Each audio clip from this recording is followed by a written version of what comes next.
Boom, boom. You know, I belong in Schaefer, Chris. I don't know about you. You belong in Fordham. Just name dropping the audio spikes are just horrendous. Yeah, I love it. We're killing people's ears today. How's everyone doing? Depends how many ears are actually listening. True that. True. Can't have too many ears listening. All right. So this week, again, we refused to go to the film theater cinema. Was Stories to Tell in the Dark, was it? Is that what came out this week? I got it like... Yeah, I mean, if you're opening to 20 million, I'm sorry. It's just I'm not getting out of my seat. Oh, you're 62 on Meta? Not enough. It's fine. I'm not interested in it. I don't want to show up to just not be interested. So... Facts. We reached into our bag of past films once again, except this time it wasn't one that we hadn't watched. It's one that we actually have watched several times. And if you caught the stellar replica of Caravan in the beginning of the episode, that's for you jazz folks out there who listen to us, all the jazz jazz fans we have. Give me some gushers. No, you're not getting gushers. I don't want to hear you smacking your lips out here on my podcast. Oh, man. Guys, we got an announcement at the end of this. Go ahead. We got, there's no announcement. What do you mean announcement? We have a sponsor? No. So a friend of ours found his way back home after being lost in the sands of time for a month or so. I see the reference there. So we have Hisham in the studio finally. I know we were going to have him back for Hobbs and Shaw. It's not Hobbs and Shaw. It's Whiplash. But hello, Hisham. What's up, guys? All right, cool. All right, cool.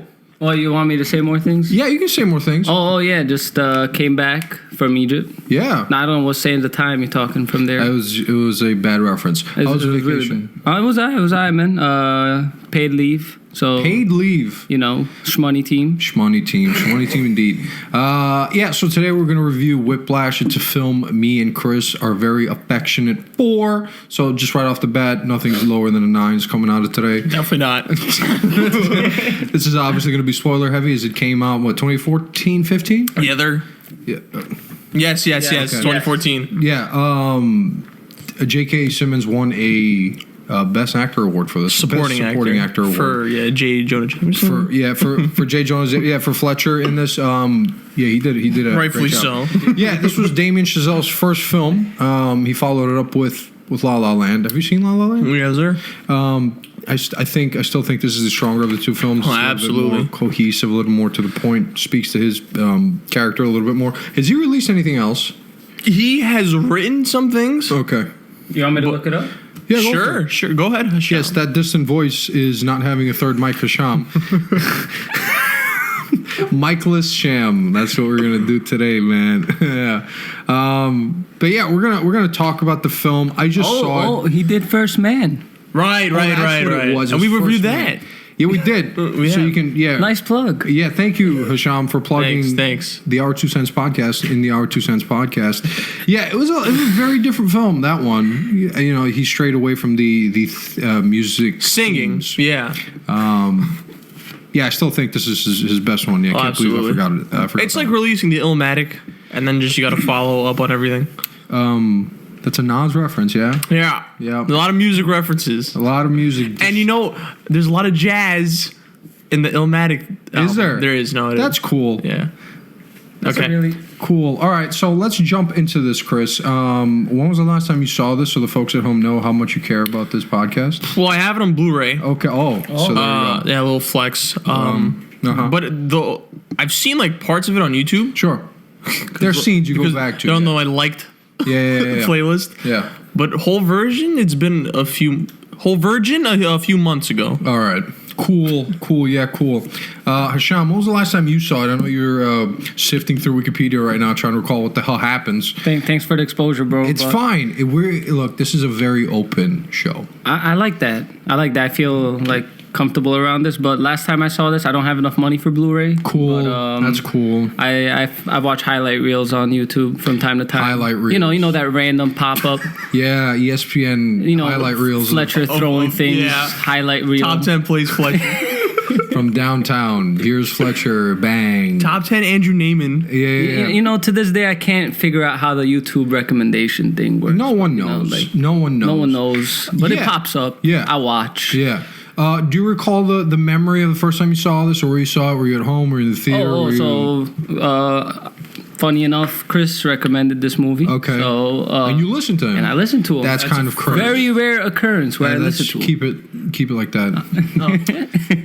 So I watched it, and it caught me off guard. I didn't know what to expect. Yeah. I don't know who was playing in this movie or whatever. Yeah. But, it was nice. It was in your face. Yeah. You know, J.J. Jameson style. Yeah. Yeah. His name is J.K. Simmons. Oh. Which is close enough. It's close. Which is, yeah. My Chris, boy Fletcher. Yeah, Fletcher, yeah. So, Chris, do you remember the first time you saw this? Where were you? Yeah. The date that you had for dinner that night? No, it was jokes. It's jokes because it was popping up on a lot of top 10 lists. That's right, at the end of the year. Yeah, and I like Miles. Well, at the time when I first saw it, I was like, okay, I kind of like Miles Teller. You don't like him now? No, I like him even more now. Okay. Yeah. And then isn't he in well, Spectacular Now? I saw that before this, and I was like, okay, so he has comedy and he could balance drama. Right. And I love me some J.K. Simmons, and I heard that the ending was great. Yep. So I was like, this is perfect. I love me some good endings. You saw it at home, I'm guessing. Yeah, I saw it at home, and you know what's jokes is that when I was watching it on the computer, as soon as the ending occurred, the scene was about to occur, the computer just shut off on me. Oh. I was like, wow, that's kind of sad. This is poetic justice right now. Yeah, I think the first time I saw it, yeah, definitely, I was at home too. I didn't make it out to the theaters to watch this one. Yeah, it stuck with me. Yeah. This film has stuck with me. Well, 5 years now. Has it been 5? No, 4 years. No, it has. 5 years, huh? Wow. It's a long time. Yeah, it stuck with me all these years, and I watched it again a couple hours ago just to give me a refresher. Yeah, well worth a rewatch, by the way. Like, I usually am not hype about sitting down to rewatch on purpose. I'll rewatch if something's on, just for whatever it's on. But rarely would I sort of not mind just sitting there and watching it from start to finish. It's an hour 40. It's a very it does not feel like it. It's just to the point. Yeah. It's very clean. It doesn't feel like there's scenes of like filler. Yeah, there's no fatty scenes in this. It's really to the point. You see pretty everything you need. Small story too. Like it just goes from start to finish. There's not that many people involved in the story. Yeah. It's just the relationship between Neiman and Fletcher. And Fletcher. So it was nice. Yeah, it's very compact. So let's get to it. Let me pull up the IMDb. Oh. Yeah, just in case y'all don't know what this is about. Yeah. So now we're at the mercy of Wikipedia has a good plot. Oh, go for it. Read it. So Whiplash is a at the mic. Whiplash is a 2014 American drama film. It is 2014. Written and directed by Damien Chazelle. Yeah. It depicts the relationship between an ambitious jazz drumming student, Miles Teller, and an abusive instructor. And that's it. Yeah. Really, that's really... That's all you need to know, yeah. Yeah, it's really the film. Yeah, I took some notes as I was watching it this time around. We'll just, I guess, touch upon them as we go. Anything you want to start off with, Chris? Excuse me. Yeah. Yeah, so... I think the movie, right away, this is a common theme within the last 2 weeks where the opening scene sets the tone. Yeah. And you get... That's cool, man. Damn it. There's noise from above. All right. It's fine. Yep. Anyway. But yeah, you get the tone, and then you get the dynamic of the two main characters. Yep. Which I think is very important. And like right away, it's very just in your face. Mm-hmm. You get like Miles Teller. He's late night, and he's working on his drumming. Yep. It kind of shows what kind of character he is. Mm-hmm. And then J.K. Simmons pulls up, and he's throwing like the smart comments and all that. Yeah. Saying, I need players and stuff like that. Mm-hmm. And you just you get to like know what kind of characters we're about to get. Mm-hmm. So right away, perfect beginning. I don't know about you, but it's top 5. Yeah, in terms of just clean beginnings, it is just really sort of foreshadowing enough. Because J.K. Simmons comes out of the dark, into the frame, into the light. No, nah. Yeah, it's very clean in terms of introducing characters. And you're right, it sort of. you get a sense of who each of them is very quickly. You get a sense that Andrews is sort of like, quiet kid, introverted, introverted, yeah. And then Fletcher is this guy who like demands, and you see it right away. Hisham, anything? Do you remember like what's the standout? Yeah, so thing you remember from that the film? scene, like immediately, the one that highlights Whiplash in itself is that first when they perform Whiplash in the little classroom, and he tells him to play, and then you see how he treats him right off the bat, and you don't expect it. You really don't expect it because who's seen a music teacher that aggressive? I've seen other kind of professors, but seeing how he throws things at him and whatnot really just puts you at the edge of your seat, and you're like, what's going to happen at that point? And from there you see how he tries to get his attention and his respect throughout the film, and you just realize that Fletcher is nowhere. You can't please him. So that scene set the tone for me. That made the film. That's when it starts, if you think about it. Yeah, that's when the movie he has the crutch. So he loses his shit prior to that, right? So he loses his shit when the regular band is playing and he says somebody's out of tune. Yeah, Elmer Fudd. Yeah, I mean it's crazy aggressive. Like it's crazy aggressive, and you see hints of that. But I actually wanted to point to the scene right prior to the one where he loses his crap. When he talks to him? Yeah, when he talks to him. Oh, yeah. Because that scene is... So, again, I was rewatching it earlier, and I noticed how warm that scene is. It's so warm. And He's just to relax. Yeah, right? Like, yeah. And it's not... It's that. Obviously, it's the dialogue between the two of them where he's just like, you can just mellow out, dude. Just play the drums, mellow out. You'll be fine, right? Like, he's giving you this, like, generic-ass advice, which is funny because at the end of the film, when they're having that chit-chat at the cafe, he says something along the lines of, I'm the one who pushes people, and if you don't push people, you're responsible to push people, basically, as a professor. And so it was funny at the end of the film, I've seen this several times, to think back to that scene where he's really doing the opposite. He's mellowing him out on purpose. On purpose, right? It's the dialogue. It's the conversation he has, which is basically he uses the conversation to mine information about Andrew, who his dad is, who his family is, who his mom is, right? That she's not in the picture. So he's basically picking up things that he can push, which he does immediately later in the next scene. And then the third thing I wanted to point out, and this is throughout the movie, is this contrasting feeling of Fletcher and his black attire and everything being orange and warm in the movie. Everything in the movie, almost the entire time, is filmed in a studio, right? Or in a classroom. Yeah. And so almost everything is like this golden orange hue, browns, stuff like that. Colors you don't associate with like somebody losing their shit, right? They're not cold colors. The only one who's cold in the scene is Fletcher. Right? And you can see his eyes are a little bit like that. I think he does have blue eyes. And he's in black, so he's contrasting to the color of most scenes. So prior to that, you get all this like almost fatherly affection he gives to Andrew in the beginning, setting him up for failure on purpose. And then obviously he goes into him in that infamous scene now where he flips his shit. Oh, like for me, yeah. I mean, the lighting I think is very deliberate in this film. Yeah, and the lighting's great. The movie nails all the technical aspects. I think lighting is great. Editing is just mwah. Yeah. But back to your point about because the first time he sees Andrew playing, Andrew's got a white T-shirt on. He comes in, he's all black and all that, Yeah. And then just as it progresses, yeah, I do think you're like right at that point where the color kind of represents like the changing moods of Andrew specifically. Yeah. Because I think it could be me overthinking about it as well, because I have seen the movie about like 18 times. But like in the beginning, he's got a white T-shirt. He ends with like a black suit. Yeah. And then in the middle, where he's breaking up with his girlfriend, spoiler alert, he has like a dark blue shirt on. So it's cool. Okay. Yeah. So the character progression is just like him losing his shit, whereas the colors kind of represent him going down that same path. Yeah, absolutely. Hisham, any? I don't know. I mean, from what I recall, you nailed it on the spot. I mean, the change in moods for the beginning of the movie where Fletcher invites him, he's warm, he gathers information essentially about him, and then immediately after you're just taken aback when he starts using that same information but in a different sense. Yeah. Also throughout the film,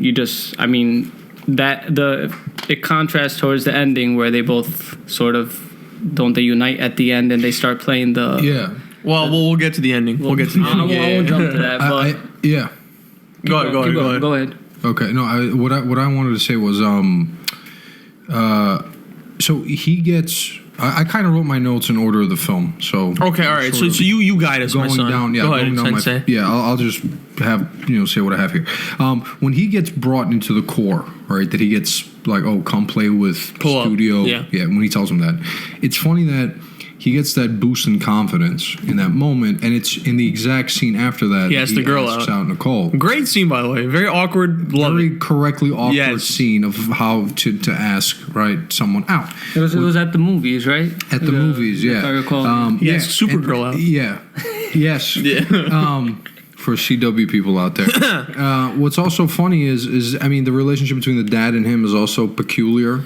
Yeah, I want to talk about that too. Yeah, and we can touch on that. You can touch on that. I didn't really write too many notes on that. But it's funny that the confidence boost is a reflection of how his relationship with Fletcher is going, has everything to do with how he feels about himself. Yeah. Particularly, you have that moment, right, where he's accepted into core, and then in the very next scene, he's asking her out.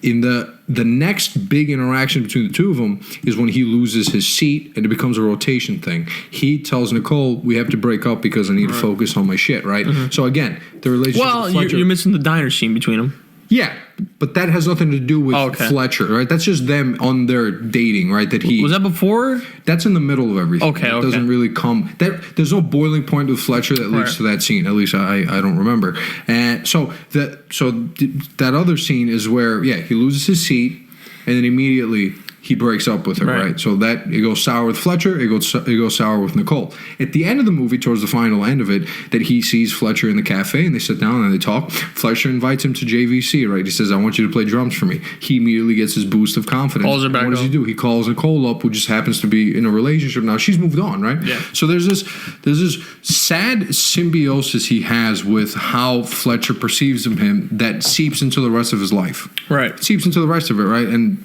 with Nicole, it's the big example of how he does it. Maybe the other one is the stuff with the dad. I don't know what you want to say about that. No, I do think it's tragic because she's suffering the effects of this. Mm-hmm. Her, and I really feel bad for her character. But I do like the fact that Giselle didn't overdo that storyline. Yeah, it's very brief. Yeah, but it's clearly very impactful. Yeah, I don't know, Asham, do you have anything to say about that? I don't have anything to say about the dad part because I honestly don't recall it. But that's fine. But I do recall that symbiotic relationship between Fletcher and Andrew, where they somehow, Andrew's always trying to please Fletcher, and when he gets positive feedback from Fletcher, whether that being him getting the core spot or him saying, oh, you can play the piece instead of the backup guy. Yep. You basically see that the way he reacts or acts with other people is quite positive. So basically, whatever Fletcher does to him, it's sort of like he worships him in a way. Yeah. So I guess at the end when I'm going to stop jumping to the end. You can jump, man. You can. But at some points he does backstab him or tell him things that hurt him, and you see how that affects him mentally, and it to the point where he was bleeding physically, if he was physically hurt, emotionally hurt. Yeah. So it affects him on a major scale. That relationship between the two. So absolutely. Well, no, because obviously his relationship with Fletcher kind of affects everything else, but I do think with him and his pops it's unique because. And I think this could kind of relate to us in real life a little bit when I touch upon it. Him and his pops, it's weird because he clearly wants to become a professional drummer. And his dad, I don't know if he catches it, but there's some, he has papers for Columbia. Okay. And that, so he's not, he's a smart kid. Right. Yes, and I've actually read the script online. Okay. Oh. He changed it up a little bit where he wants to transfer to Columbia. Okay. And he goes to Fletcher about it. Yeah. He took that out. Okay. Rightfully so, because I don't think it would have fit the movie. Yeah. But yeah. So, and then his pops is very he's hesitant. he kind of sees him being a drummer like, yo, is there like a job out of that? Yeah. You know, and I do think this could relate to people like myself who are in the creative arts. Sure. You get kind of not looked down upon, but you get a question of family members saying, yo, is that, you know, what are you going to do after that? Yeah. And I think that's like a big commentary of how maybe American parents are, or European parents as well. Do you think like his relationship with his dad and how dubious he was about his future had an effect as to how much he valued Fletcher's opinion on him? Like, he didn't have that father figure, so he was seeing it in Fletcher? Absolutely. That's why I think he held Fletcher to a high standard, because I think, weirdly enough, he thought Fletcher was the only one that kind of understands where he's at. Right. You know, his pops is kind of like, do your thing, I'll support you, but just like, are you sure you're going to get something out of this? Or it's you kind of don't need that when you're in that stage of like, you're trying to achieve greatness. And if he sees Fletcher as like the only one that could kind of get him there. Right. So that's where I see it. But back to my like point about the commentary thing, is that this is what I think that most people that want to be great do. Mm-hmm. You know, they kind of isolate people out and just stick to the one thing that could lead them there. But I really felt bad because I still think at the end, towards the end, when like the whole drum solo, his dad sees him through that little thing. Yeah. And he's still concerned because you see his face and he's like gritting his teeth. Yeah. Saying, is this going to be worth it, technically, through his eyes. So at the end of the movie, I do think it's tragic because, I mean, tragic to like a certain extent. His dad still doesn't understand, in my opinion. Mm-hmm. He's also behind a screen. So he's behind the door when he's looking on. He's almost removed. Mm-hmm. When I see the dad and Fletcher is I see the two different paths Andrew sees for himself. And so the dad is the more, you know, I'll just give it a go half-heartedly, and obviously it's not going to work because you didn't give it all you could, and you become satisfied with mediocrity, essentially, and that's who his dad represents, I think. Fletcher, on the other hand, is the clear opposite of that. He's the guy who goes balls to walls, but he achieves what he set out to achieve, right, at the cost of anything. That's how I think they position the two of them. And that's why his dad, several times, at least right in the beginning of the movie, he talks, you know, when he's like, he has a popcorn and Andrew like throws on the raisins on the popcorn, right? Yeah. Which is funny. And he's eating, and his dad says, "Whoa, why don't you eat the raisins?" He's like, "I don't like the raisins. I eat around them, right?" And his dad follows up with, "I really don't understand you," which is a throwaway comment in the moment with the popcorn and the raisins and shit. But obviously, it's a bigger. Who eats popcorn with raisins? No idea. Tell him. I don't know. People go to the movie theaters, I guess. No, but seriously, it was sort of funny because having seen the ending, you're like, oh yeah, there's hints throughout the film that the dad and him are not on the same page with this sort of sacrifice that he wants to make for his career. And it may have to do with the future stuff, like when they're at the dinner table with the family and they're all talking about, great scene, by the way. Yeah, it may have to do with that, but I think, to a larger extent, it has to do with pursuing things that, you know, have a high chance of failure, that require a great deal of sacrifice, but if you achieve it, you achieve it. Or sort of taking a more, you know, logical way out and maybe choosing a career that is safer in terms of finances and keeping you sane, right? So maybe like the way I personally view it is maybe Andrew's dad was probably the one side of the spectrum where let's do the surefire thing where, you know, be a doctor, be a lawyer, whatever. But Fletcher's the other side of things where, you got to risk everything. You got to bleed to death to get this. Yeah, you want to be the next Armstrong? You got to do 24 hours a day, 7 days a week of practicing and stuff like that. And I think Andrew would be in the middle, trying to choose between the two, or trying to find that middle ground, or possibly even lean to one side. But little does he know that leaning towards Fletcher's side nearly cost him his life in a sense. But it's nice to see that contrast. I totally forgot what his dad was, but now that you guys reminded me, now I see it like a little. So let me ask you this then: what is the correct, healthy way of pursuing something in order to be the best at it, right? That's good. Right? Because we watch sports a whole bunch, right? And we like certain music and, you know, certain actors, and the best of the best are the best for a reason, right? We don't get to see the everyday struggles that they go through and sacrifices that they make, right? People that obviously are athletes for life don't get up in the morning and not think about what they want to eat. Right? You good? Yeah.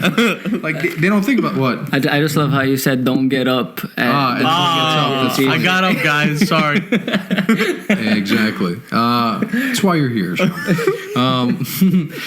Seriously, and you know, there's this great sacrifice that they make, and we don't necessarily see the everydayness of it, right? Mm-hmm. We look back on the great artists of our time and we go, they were great, period, point blank, story begins and ends there.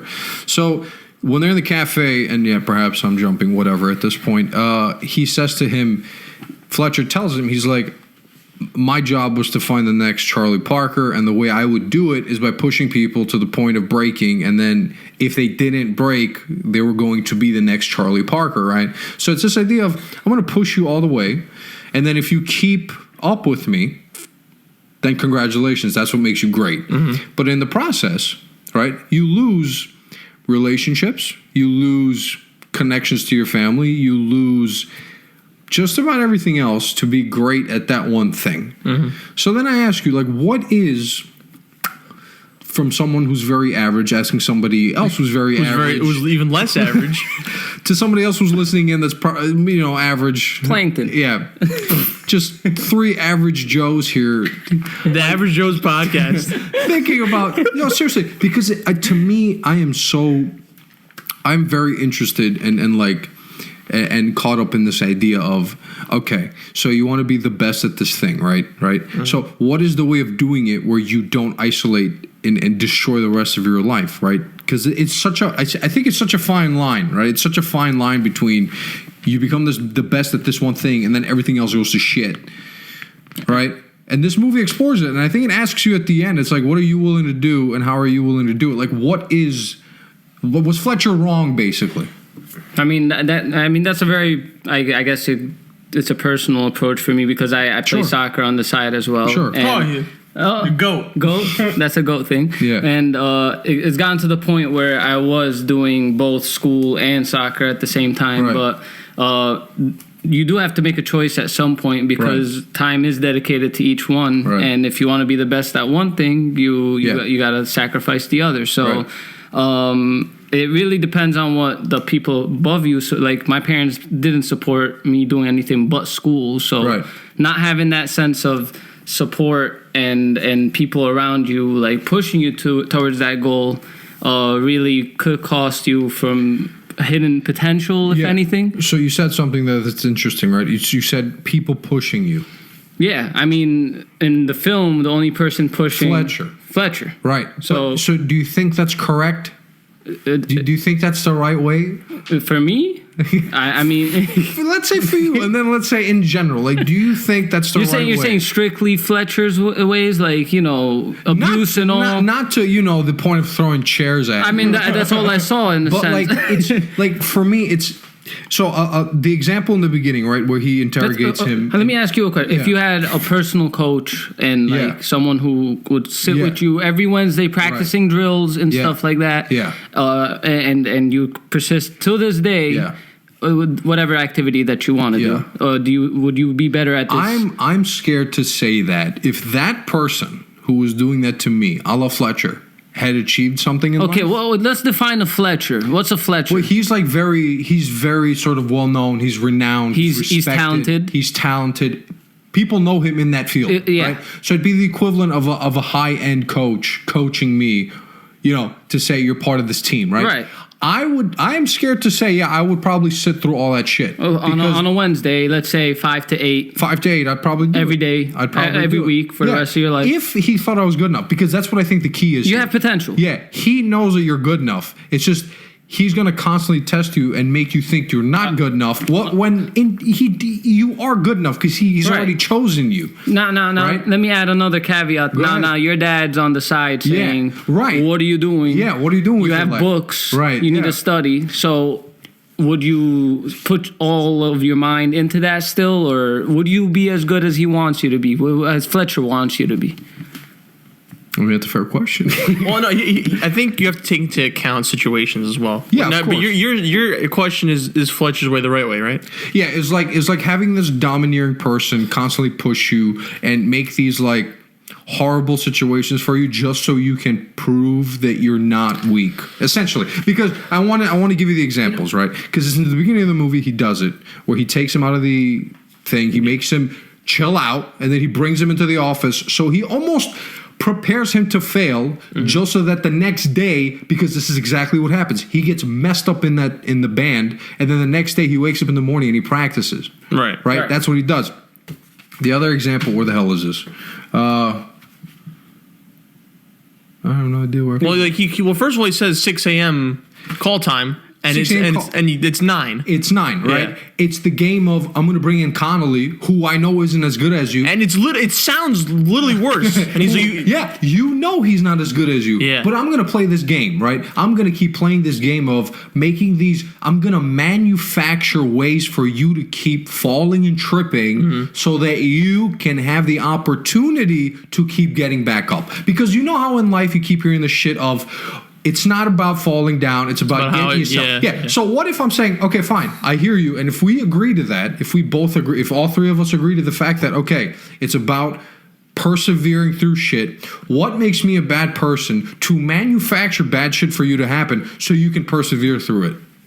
I don't think it's, excuse me, I don't think it's a bad, I don't think you're a bad person because you're doing it. Look. Well, let me, because in the film's case, right, in Andrew's case, he is in a state. I think even before this whole thing happens with Fletcher, he's in a state of isolation. He's in Schaefer. Right. He's alone. He doesn't really have friends or whatnot. Right. And then he's also disconnected with his father or his family and all. Yep. He only has his dad. His mom left him when he was little, as he says in the movie. And I have the other example, but and you already said it before. Like, he's already good at drumming, right? I think in Andrew's case, I just think him belittling him and kind of causing this torment. I understand the movie does oversaturate it a little bit, sure. But I don't think it's out of it's on from a place of just of malicious intent. I don't think what Fletcher's doing makes him a bad person. I just think it's subjective what you think. This is what I mean, right? Oh, the other example, he's sick. I think Fletcher's a psychopath. When he loses so it's when he calls Connolly in the first time, right? He tells the class, all right, dismissed. Everybody got to come back at 9:00 to practice Caravan, right? Yeah. That's what's going to happen, right? Right. So he says that to everyone, and then he calls Andrew, oh, before you leave, can you come here for a second? And then he calls Connolly over. Who's not in the room up until that moment. And then he tells him, oh, I give Connolly Caravan in the morning. So Connolly's had 8 hours to practice this shit. Albeit he still sucks. But right. And then he tells him, okay, now we're going to do a one-off between the two of you. Yeah. How's that fair? It's not. It's purposely not fair. He constantly makes shit not fair for him, right? Not fair on purpose, just so he can fail, so that the next thing he does is come back even better, right? So my question to you is... he's a character builder. He's a notorious character builder. But I'm thinking from it, from a health perspective, that's psychotic. Of course. But I'm also thinking, okay, life is going to do that to me anyway. How is he different, right? How is he different in that he's manufacturing life smacking you in the face when you know damn well life is going to smack you in the face? This is a tremendous point, Mir, because he's eating a bunch of L's right now. Right. And... I don't think if he's going to pursue drumming, because at the end of it, you still don't know what he's going to do, because it's very ambiguous. Yeah. He's gone, I think it's the lowest point you could get in terms of just eating a bag of shit. Yeah. And then just whatever. I think this is going to ease him in the future. Right. It's like a roller coaster, man. Just right when you think you've satisfied Fletcher, here he brings in, Connolly to take your seat playing some dumbass drum. Didn't even have his sticks with him. But you also get the sense that this isn't Fletcher's first go around. This is what he does constantly to people. He brought up the phone call. Yeah. With the kid that dies, right? This is just another person in this cycle of just tormenting him so that he can come back and be great. Well, I think be good. And I don't want to exclude you yet, Hasham. Yeah, Hasham's been holding a thought. Because I think, first of all, the scene where he throws a chair at him and he slaps him around and shit. Right. I think after that, you could tell whether or not the person's built for this or not. But like, why does it need to be to that point? Well, that's the movie. That's the movie being a movie at the end of the day. Well, of course, and I think it does such a good job of pushing this potential idea of you need this almost, psychopath pushing you to achieve these things. So I'm saying, is it worth it? Is it worth having a person break down like this so that they can play jazz, play sports, be the best at basketball, etc.? I don't know how LeBron did it. Did LeBron have a goddamn Fletcher in his life? Well, I could tell you from being friends with LeBron that you were Rich Paul. Yeah, I'm Rich Paul. I do think, because I think he's extreme for the movie, but in real life, for example, his philosophy is like never tell anyone good job. Yeah, because which is like, I get it, because you become complacent and just like, well, it's all right, I'm good enough. Yeah, but not good enough. You feel like you don't have to be good enough to make that next transition, right? Next step. So Sham, you've been wanting to say things. Like I had a personal story about it as well. Go ahead. When I was playing soccer, the coach I had surprisingly not had those Fletcher tendencies where everything I do in a sense was crap. Yep. It's never good enough. Mm-hmm. I go on the field, he's always screaming on the side, and in some sense, it made me like want to do better. Right. But majority of the time, it like just turns you away. You're like, I'm just shit at this sport in a sense. I'm not fit enough to be anything. I got a personal story after this too. Look at that. It's opening a lot of. It's opening. I didn't know this was a Yo, Fletcher has done damage to us all, man. Funny. I should be charging y'all for these hours. True facts. Yo, God bless you, man. God bless you. Yeah. Go ahead. Psyche evals, but right. Yeah. So I'm in my teen years too. So like that really does have a huge impact on you on how you feel about the sport. So I feel like a little positive constructivism or whatever the freaking hell, like positive feedback to whatever you do is a good thing sometimes, and that rarely happens in Fletcher's world where he's essentially a psychopath. Yeah, I mean, his idea is if I give you positive feedback, you're gonna feel like that's enough. Yeah, and he has to keep pushing you. So then my question to you is this though: if your coach kept picking you, then you really weren't shit, which is Fletcher's point. If I keep picking you to play, then you're not shit.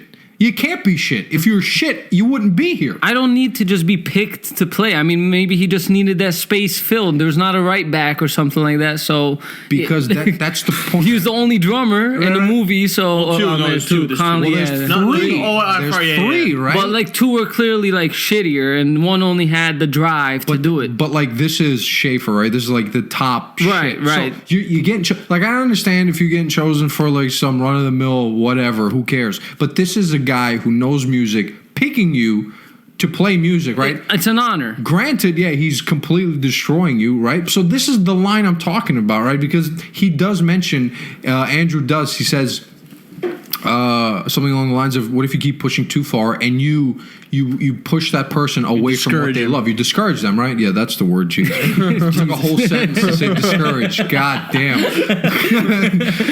Admir. So he discourages him, right?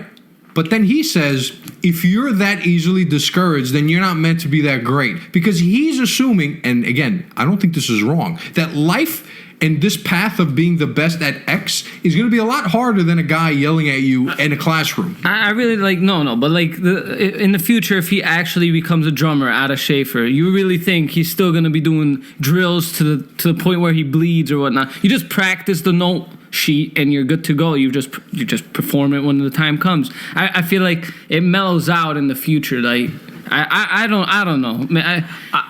I don't think, because I think this whole situation is that I don't think he's ever going to find happiness in life, because he takes this philosophy and he's gonna, because at the end of it, when he plays Caravan, he fucks up in the first time because Fletcher manipulates him. Oh, he doesn't. Oh, what do you mean? Like at the end of the movie? At the end of the movie. Oh, they're playing a different song at the end of the movie. And mind you, I know. Just so he can like shame him in front of. That's what I'm saying. Yeah, he fucked it up on purpose. Yeah. Even though for someone who doesn't know the notes, he actually was doing a decent job improvising. Keeping up. Yeah.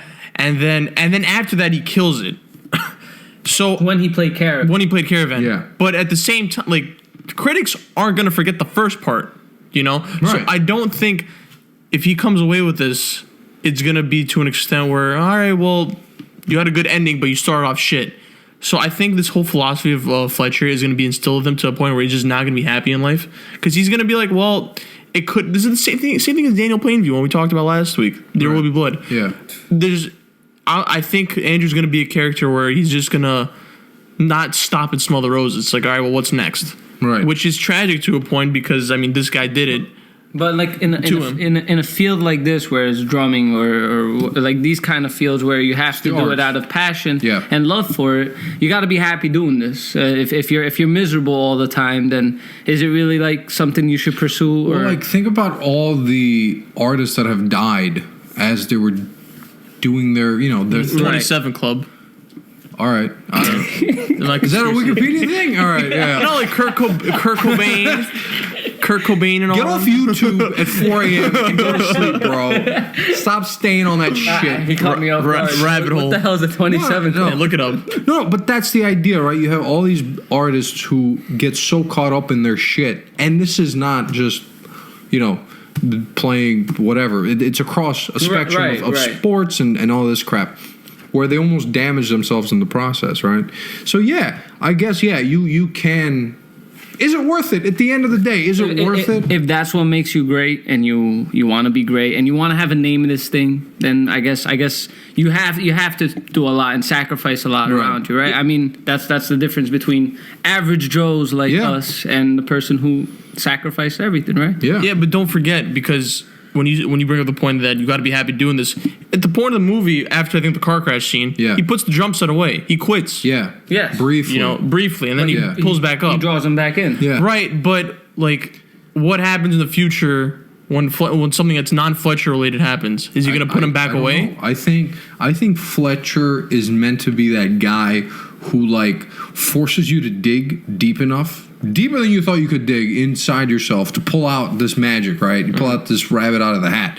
Because in moments of shit hitting the fan, you need to know that you can pull magic out of the hat, right? Yeah. And if you've done it once, that's a whole lot better than knowing you've never done it before. Yeah. Right? And I go back to like academia. Some of my favorite professors have never been my favorite professors at the time. I've hated them. Earl Mary. I've hated them, yeah. I've hated them because it's been some obscene amount of work just to pull out like an A- or some shit like that, right? Whereas other classes, you coasted, it's been fine. You've loved the professor at the time. That's you. My favorite. That's your calling card. Put that on a goddamn birthday card and give it to Chris. Are you? I hope you coasting this year. It's cool, dog. Did you say participation's 20%? Heard you, player. Let's make it 40. Group presentation of the 30? Copy, yo. No, but seriously, like so many of these people who at the moment have like asked me to do more shit than I wanted to do, I've hated to the core. Now I look back on it, those are the people who I reflect on and say, you know what? They shaped me to say, okay, this is tough. I've done this though, so this next thing is gonna be okay. Yeah. Right? So Fletcher's that guy. He's the guy who like he puts a challenge, an artificial challenge in front of your face and says, can you overcome it? This is the thing he does with Well, I told you, right? The 8-hour thing. I already went into that spiel, right? Wait, what? The thing with the 8-hour thing, he has a chance to practice. He does it. He yeah. He constantly manufactures these things for you to basically fail in front of him and say, okay, are you going to get back up? Or are you going to be a little shit and just sit there? He does it with the drum off with all three of them. With all three of them, right? Yeah. And this what is a great scene. I mean, it's crazy. It's absolutely nuts, right? Yeah. And at the end, the ending is so interesting because it's like the biggest I'm going to screw you in the face moment. And it's like, what are you going to do about it? Are you just going to walk off and take that? And he almost does. And he almost does, right? And it's funny that he leaves his dad to get back on to prove a point. Uh-huh. I mean, that scene, I mean, I didn't watch it, but did it look like, because he did know that he confessed to the police or whatever that... Oh, he knew. So Fletcher he knew. Right. Fletcher knew about it. But was he doing it from the intentions that he wanted to make him do better, or was this strictly just revenge? So again, solid point, Sean. It's there's a couple ambiguous moments in this film. That's one of them. The other one is with the binder. Who loses the binder? There are videos on YouTube about this. Of Fletcher, of Fletcher being the one to take it. How much do you watch YouTube, man? Because, when I first saw it, and I thought for a sec, because he gave Connolly the thing. Remember, he's like, I gave him Caravan or whatever the hell. Remember? When he's no, it's the other guy. It's not Connolly. It's the other dude. No. And he's just like, when he brings Connolly for the first time and he gave him the nose. And I was like, wait a minute, did Fletcher take the binder and then give it to Connolly? But at the time, it was like my first view and I was like, that doesn't make sense. But That is true. Yeah. So there's ambiguous moments where you're like, who's pulling the strings here? How does he bump into that bar, for example? Or how does he... I mean, it's still... The binder thing for me is hilarious. The binder for me is the moment... You're a dumb fuck! A dumb fuck! We're going to flag the damn episode now. Yeah. I mean, it's hilarious. And it's... it's but you're right? Like, why is he doing that to me? Right. I mean, like, that's the thing. If it's from the perspective of you're going to do better, you're going to stand up to me and basically earn your drum solo back, or is he just being an asshole and asking for revenge? Let me ask you this then, right? He, at the end of this movie, is playing jazz. He's playing the drums with Fletcher in front of a New York City crowd, which is what he wanted to do from the beginning of the film. Right? Yes. Can he... And he plays the shit out of the drums, right? 15 whole minutes of it. It's not just the fact that he plays them, but he plays them spectacularly well. And he's really the shining star in that performance. Can he get to that point without Fletcher? I don't think so. I mean, personally, I disagree. I mean, what do you think? So in that scene, he actually pushes Fletcher away and starts cueing the band to play the whole whatever. Right. What was it, Caravan again? Caravan, yeah. So I feel like Fletcher felt secondary at that point, and for the first time in the movie, Andrew was the one on top. Right. So, yeah, but where would he get that confidence without Fletcher, though? Was Fletcher behind him in his back at that point, or did he sell him out? Yeah, but I think he went through everything so much at that point where he just didn't care.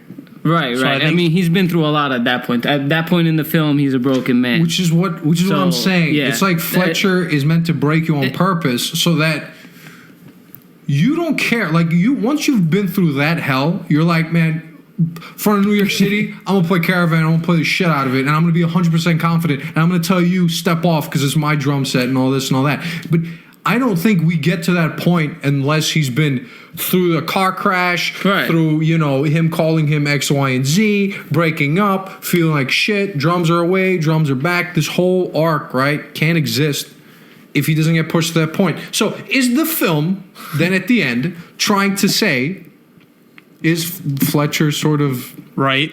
Like, is it acceptable? I'm not going to say right, because there's different ways to go about things. So I'm just going to say, is it acceptable that he pushes people to this degree for them to achieve what they achieve at the end? And I want to point out one last thing.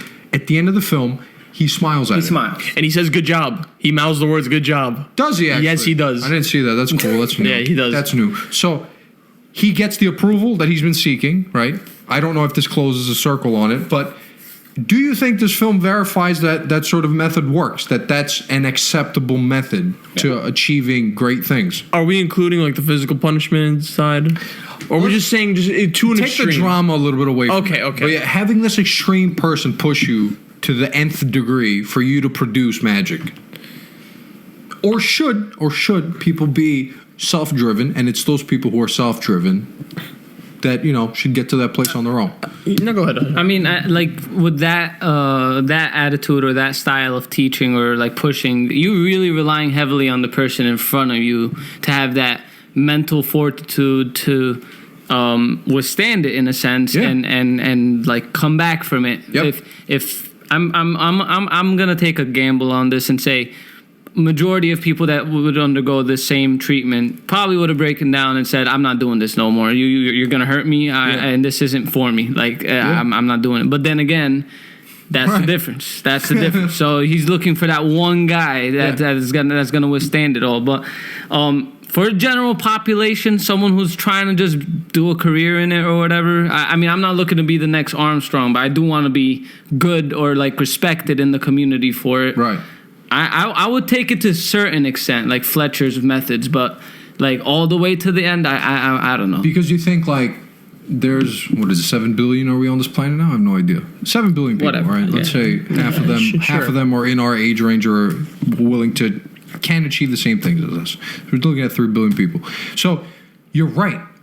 We can't all be doing that, because then, damn it, I'd go this weekend and I have a game to play in North London and I got to suit up with Chelsea because we're playing X team. I can't, right?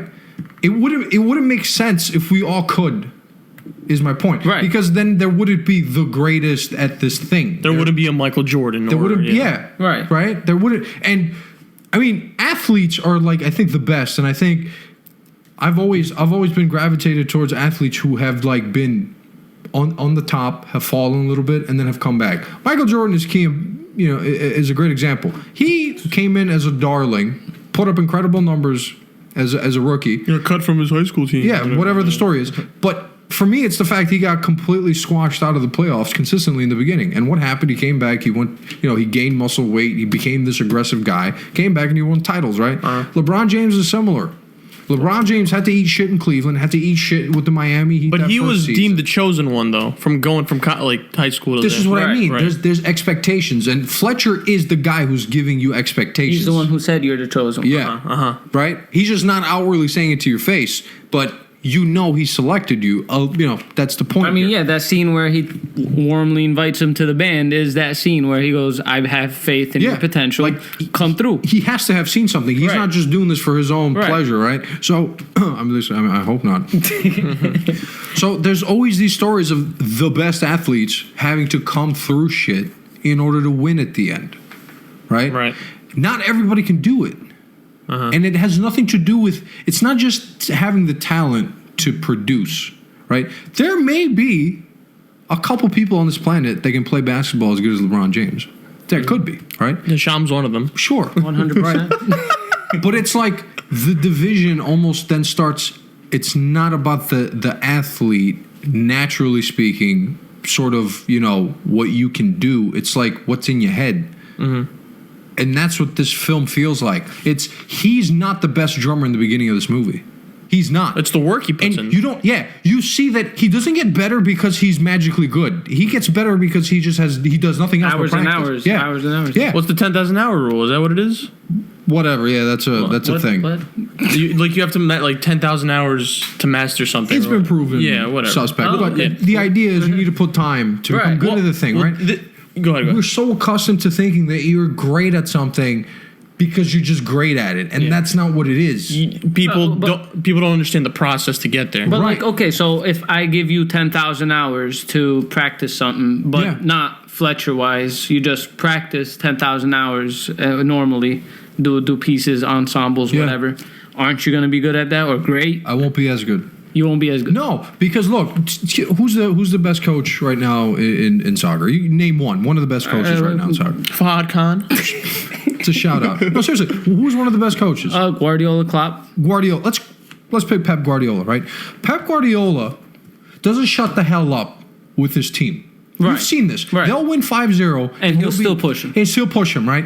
That is not unlike Fletcher. In fact, that's very much like Fletcher. He curses in the locker room. He points fingers. He says you need to be better and better and better. He's like Popovich. Yeah, I was going to bring up Popovich. And you're coming...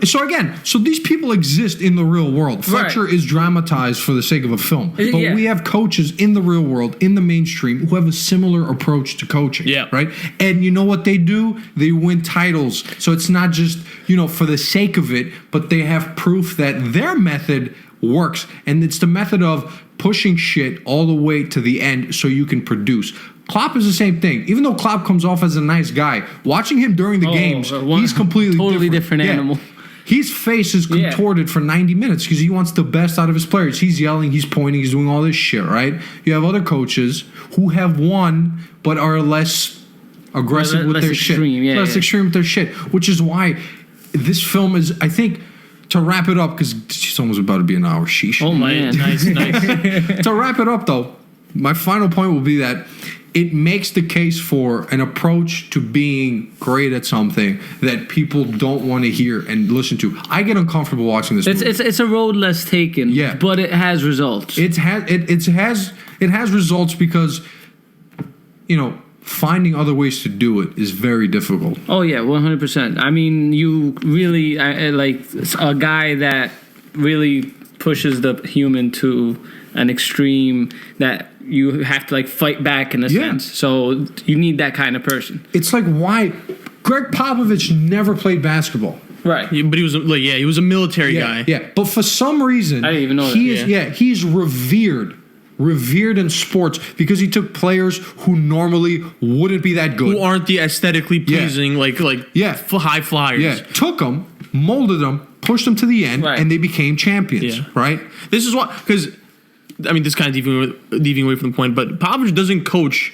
everyone. You have to be a certain type of person to be under Popovich. Exactly. He's not going to coach Russell Westbrook and Carmelo Anthony. Absolutely, right? You need to fit. You need to basically eat their shit. Yeah. You can't have guys that just be like, I don't want to eat your shit. I'm good with where I'm at. Which is essentially what's happening right now. Which is what's happening with Fletcher, right? In this movie as well. That's Andrew Naaman. Yeah. Is Manu Ginobili. Bang, bang. Summary of the film. No, but seriously, like, I know we sit here and it's in a film and you're like, oh, that's not a thing. I think it really is a thing. And I think that's one way of leading the charge. I think some people need that. Mm-hmm. Yeah. Well, especially because he's the perfect example because you got to love it. He loves it. And he's just, to see, if Fletcher sees Connolly for first time, and you could just tell by like the personality. He's jealous of him at first because he sees him with a girl.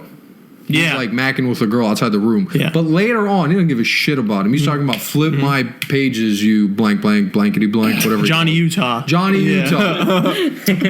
didn't know what that was. I had to Google it. It's a Point Break reference. There's a movie Keanu Reeves in the 90s. He's got a very Johnny Utah face, I guess. That's Anywho, final thoughts, boys, before we wrap this go up. ahead, buddy. After this podcast, it opened up my eyes to the bigger picture of things. That's what we do. Yeah, 100%. Y'all are great.